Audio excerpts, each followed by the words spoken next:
Hello guys. कैसे हो आप लोग? I hope all of you are doing well. तो आज हम पढ़ेंगे टाइम कॉम्प्लेक्सिटी। अच्छा, इससे पहले कि हम कुछ भी पढ़ें, सबसे पहले ये ज़रूरी है कि हम एक दूसरे को जान लें।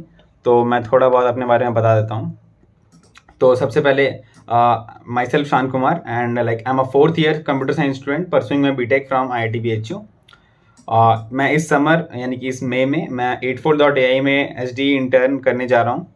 और फाइनली एक और चीज़ कि मैं एक प्लेटफॉर्म में अकायो जॉब करके, जो कि SD इंटर्न वगैरह ये सब इंटर्न या SD प्लेसमेंट इस तरह की चीज़ों का तैयारी कराता है। तो मैं वहाँ पे as a mock interviewer as well as a DSA mentor की तरह काम करता हूँ। साथ ही साथ वन ऑफ द फेवरेट चीज़ जो कि मतलब मेरा हाई इंटरेस्ट है कॉम्पिटिटिव प्रोग्रामिंग में, कॉम्पिटिटिव प्रोग्राम की ओर। सो आप मेरा अकाउंट भी चेक कर सकते हो। लाइक मैं अभी कोड फोर्सेस पे एक्सपर्ट हूँ, कोड शेफ पे 5 स्टार।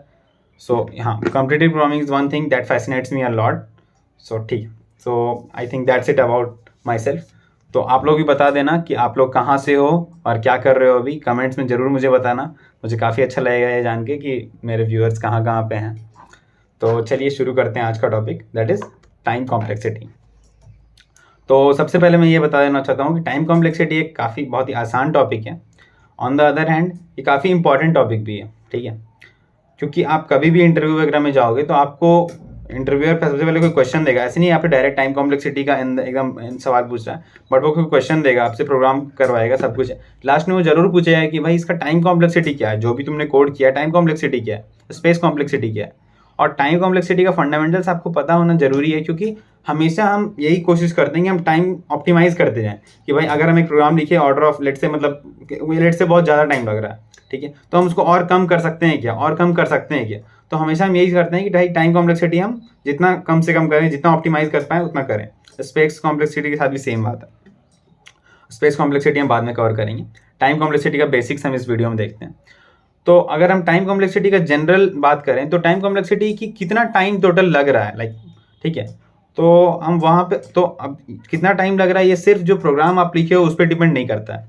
ये डिपेंड करता है कि आप किस कंप्यूटर पर चला रहे हो, उस कंप्यूटर का कन्फिग्रेशन क्या है, उस कंप्यूटर का आर्किटेक्चर क्या है, उसका प्रोसेसर कैसा है, उसका रीडिंग इनपुट लेने का राइटिंग स्पीड कैसा है। ये सारा चीज़ पे डिपेंड करता है। बट हम ये सारे फैक्टर्स को कंसिडर नहीं कर रहे हैं, ठीक है। क्योंकि इतने सारे फैक्टर्स कंसिडर करेंगे और फिर टाइम कॉम्प्लेक्सिटी निकालना, इट्स अ बिट कॉम्प्लेक्स, जो कि आपसे कहीं पूछा भी नहीं जाएगा, ठीक है। तो अभी हम क्या कंसिडर करेंगे, हम बस ये देख रहे हैं कि भाई ये प्रोग्राम है, तो हमारा इनपुट का साइज लेट से n नंबर्स है, तो उस हिसाब से टाइम कॉम्प्लेक्सिटी क्या वैरी करेगा, ठीक है। चलिए देखते हैं थोड़ा सा। तो अच्छा, एक और बात, टाइम कॉम्प्लेक्सिटी में कुछ कुछ बेसिक चीज़ें होती है, जैसे बेसिक ऑपरेशन। तो ये सारे ऑपरेशन, जैसे कुछ कुछ बेसिक ऑपरेशन, जैसे assignment operation, like int a equal to 10, ठीक है। और लेट से हम बोल दिए int x is equal to 5+4 और int x equal to y+z। इस तरह का जैसे अर्थमेटिक ऑपरेशन हम यूज़ किए, इस तरह का कोई भी ऑपरेशन हो तो उसका टाइम कॉम्प्लेक्सिटी हम कांस्टेंट मानते हैं, ठीक है। कांस्टेंट या फिर उसको ऑर्डर ऑफ 1 भी बोला जाता है, वो अभी हम आगे देखेंगे कांस्टेंट टाइम कॉम्प्लेक्सिटी क्या होता है, ठीक है। इसी तरह कोई भी लॉजिकल ऑपरेशन हो तो उसको भी हम टाइम कॉम्प्लेक्सिटी कांस्टेंट मानेंगे। लाइक फॉर एग्जांपल मैं आपको बताऊं तो लाइक ये देख सकते हो आप। जैसे मान लो कि मैं 2 नंबर इनपुट लिया, यहाँ से इनपुट ले लेते हैं, लेट से 4 और 8, ठीक है। तो सबसे पहले जो ये मैं 2 नंबर इनपुट लिया, इनपुट आउटपुट का भी टाइम कॉम्प्लेक्सिटी, क्योंकि मैं 1 नंबर इनपुट ले रहा हूँ तो उसका टाइम कॉम्प्लेक्सिटी भी कांस्टेंट ही होगा। उसके बाद फिर यहाँ पे देखो आप, मैं डिक्लेरेशन किया तो इसका टाइम कॉम्प्लेक्सिटी कितना है, ऑर्डर ऑफ 1 यानी कि कांस्टेंट टाइम, ठीक है। इसी तरह यहाँ पे मैं क्या कर रहा हूँ, यहाँ पे एक अर्थमेटिक ऑपरेशन कर रहा हूँ, तो इसका भी टाइम कॉम्प्लेक्सिटी कितना होगा, ऑर्डर कांस्टेंट टाइम। तो यहाँ पे हम लिख देते हैं कांस्टेंट टाइम, ठीक है। इस तरह से यहाँ पे मैं एक लॉजिकल ऑपरेशन कर रहा हूँ, तो इसका भी टाइम कॉम्प्लेक्सिटी कितना हो जाएगा, order of 1, same constant time. इस तरह से मैं यहाँ पे मॉडल ले रहा हूँ तो इसको भी हम कांस्टेंट टाइम मानेंगे। तो इस तरह का कोई भी ऑपरेशन हम अपने प्रोग्राम में देखते हैं तो उसको हम कांस्टेंट टाइम ही मानते हैं, लाइक ऑर्डर ऑफ 1 मानते हैं, ठीक है। तो ये तो समझ में आता है कि कुछ कुछ बेसिक ऑपरेशन है, इसका टाइम कॉम्प्लेक्सिटी ऑर्डर ऑफ 1 यानी कि कांस्टेंट टाइम रहता है, ठीक है। अब हम आते हैं एसिम्प्टोटिक नोटेशंस पे। तो एसिम्प्टोटिक नोटेशंस क्या होता है कि हम कोई भी लेट से प्रोग्राम लिखते हैं, ठीक है। तो इसमें अब 2-3 चीज़ें आ जाती है कि भाई इस प्रोग्राम का वर्स्ट केस टाइम कॉम्प्लेक्सिटी क्या है, बेस्ट केस टाइम कॉम्प्लेक्सिटी क्या है और एवरेज केस टाइम कॉम्प्लेक्सिटी क्या है। तो अब आप सोच रहे होंगे यार टाइम कॉम्प्लेक्सिटी तो अभी तक समझ आ रहा था, पर ये वर्स्ट केस बेस्ट केस ये क्या चीज़ आ गया नया फंड। तो ठीक है, मैं आपको बताता हूँ जैसे लेट्स से फॉर एक बहुत ही एग्जांपल लेके बताता हूँ, एक बहुत ही नॉर्मल सा एग्जांपल।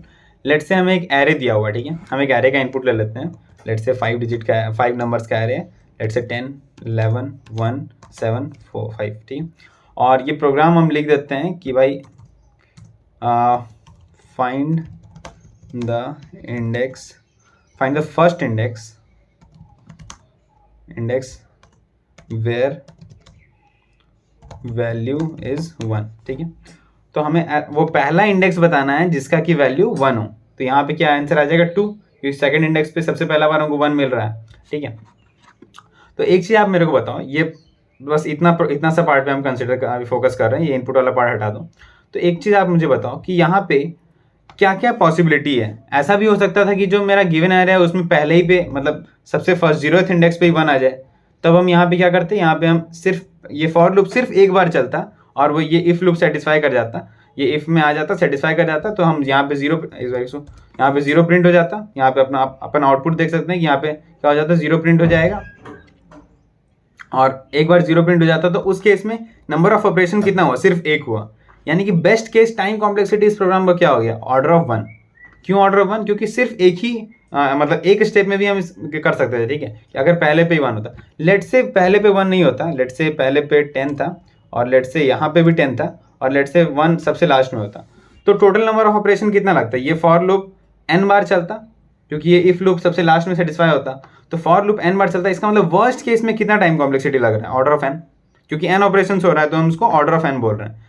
तो समझ में आ रहा है कि ये क्या अलग अलग चीज़ें हैं, best case and worst case, ये दो अलग अलग चीज़ें हैं, ठीक है। इस तरह से हम हर प्रोग्राम में देखेंगे कि बेस्ट केस क्या है and worst case time complexity क्या है, ठीक है।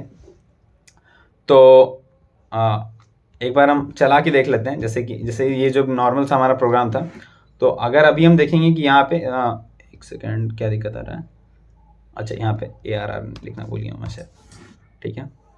हाँ, तो सबसे पहले हम क्या देख सकते हैं कि यहाँ पे अभी 4 आ रहा है, क्योंकि यहाँ 4th इंडेक्स पे 1 है। तो यहाँ पे टोटल नंबर ऑफ ऑपरेशंस कितना हो रहा है, टोटल नंबर ऑफ ऑपरेशन कितना हो रहा होगा, 5 ऑपरेशन हो रहा होगा। इसीलिए हम worst case time complexity order of n, best case time complexity let's say कि एकदम पहले पे ही 1 होता, तो इस केस में यहाँ पे 0 आ जाता।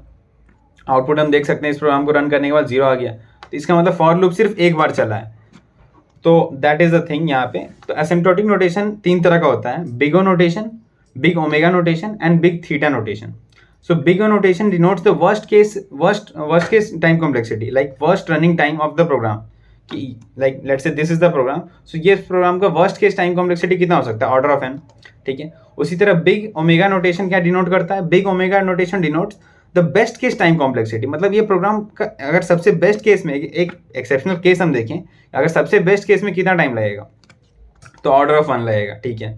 और अब लास्ट में आता है big theta notation. So big theta notation is average running time, ठीक है। मतलब काइंड ऑफ आप ऐसा मान सकते हो कि कोई एक प्रोग्राम है, तो बिग ओ नोटेशन क्या डिनोट करेगा कि एक अपर बाउंड, कि यार इससे ज़्यादा तो टाइम नहीं लगेगा। बिग ओमेगा नोटेशन क्या डिनोट करेगा कि एक लोअर बाउंड, कि यार इससे कम तो टाइम नहीं लगेगा, ठीक है। अब बिग थीटा नोटेशन क्या है, एक एवरेज टाइम, कि भाई ऑन एन एवरेज कितना टाइम लगेगा, लाइक बहुत सारा अलग अलग चीज़ें हैं, तो ऑन एन एवरेज कितना टाइम लगेगा, ये चीज़ें हैं। तो वर्स्ट केस आपको समझ में आ गया होगा मेरे ख्याल से। आपको एवरेज केस में थोड़ा सा समझ में नहीं आ रहा होगा अभी कि भाई ये एवरेज केस है क्या, ये बोल तो रहे हो कि आप ऐसा ऐसा है, बढ़िया। बट बेस्ट केस तो खैर ठीक है, समझ में आता है मेरे को, ठीक है। तो चलिए फिर देखते हैं एक बार। अब हम एवरेज केस का, अगर हम एवरेज केस का आप समझना चाहो तो एवरेज केस आप इस तरह से समझ सकते हो कि बेसिकली अगर हम बहुत मतलब हमेशा हमें इनपुट पता नहीं होता है, ठीक है, क्या इनपुट आने वाला है, हम बस प्रोग्राम लिखते हैं, इनपुट क्या आने वाला है वो तो बाद में डिसाइड होता है। तो आप ऐसा मान सकते हो कि जब बहुत कुछ इनपुट पता ना हो तो हम बहुत सारे इनपुट, अलग अलग तरीके का इनपुट लेकर के हम देखते हैं कि ऑन एन एवरेज कितना टाइम लग रहा है, तो that is average running time. तो अब अगर इसका आपको बहुत सॉलिड एग्जांपल चाहिए तो एक क्विक सॉर्ट करके एल्गोरिथम होता है, आप वहाँ वो देख सकते हो। उसमें आपको बहुत अच्छे से, मतलब जब मैं पढ़ाऊंगा क्विक सॉर्ट तो मैं ऑब्वियसली बताऊंगा उसका टाइम कॉम्प्लेक्सिटी के बारे में, तो उसमें आप बहुत अच्छे से देख सकते हो कि भाई बेस्ट केस क्या होता है, एवरेज रनिंग टाइम क्या होता है, और वर्स्ट केस टाइम कॉम्प्लेक्सिटी क्या होता है, ठीक है। तो आई होप आपको ये वाला पार्ट थोड़ा सा क्लियर हो गया होगा अभी तक। चलिए आगे चलते हैं।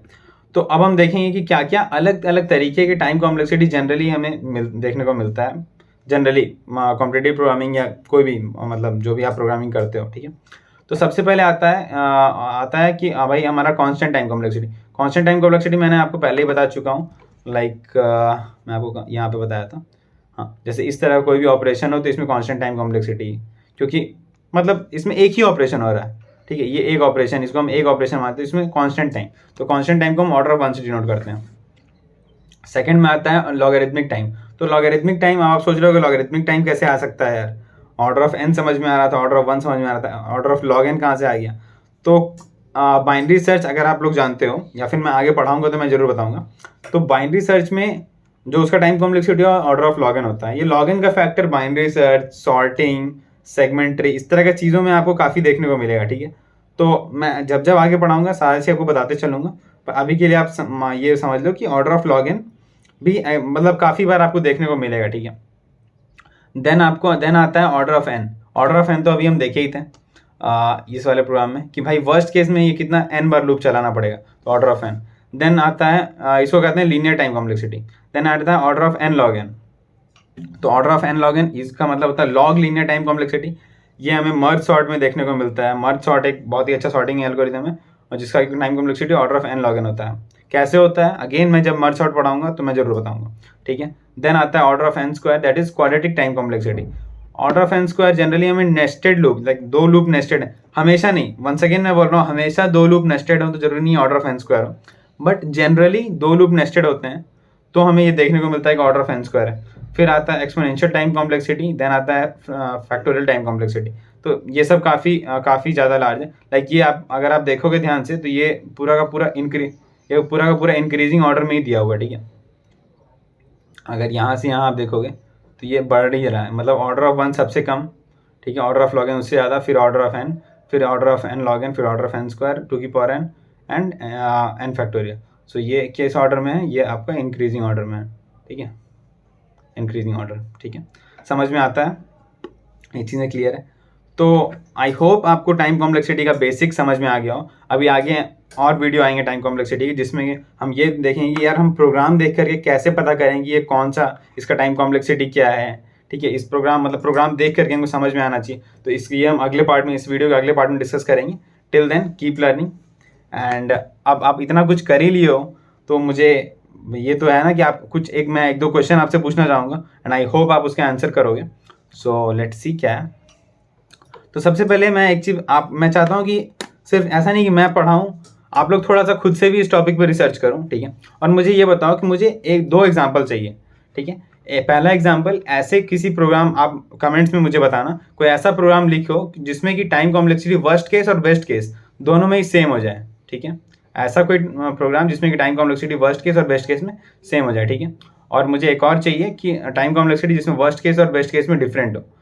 तो आप ये चीज़ थोड़ा सा अपने से रिसर्च करो और आप बताओ। हालांकि मैंने एक का आंसर ऑलरेडी इस वीडियो में बता चुका हूँ, एक ऐसा प्रोग्राम मैं डिस्कस कर चुका हूँ, बट मैं ठीक है मैं बोल नहीं रहा हूँ वापस से। आप ज़रूर एक बार रिसर्च करो और मुझे तब बताना कि ऐसा कुछ है, और आप मुझे कमेंट्स करके बताना।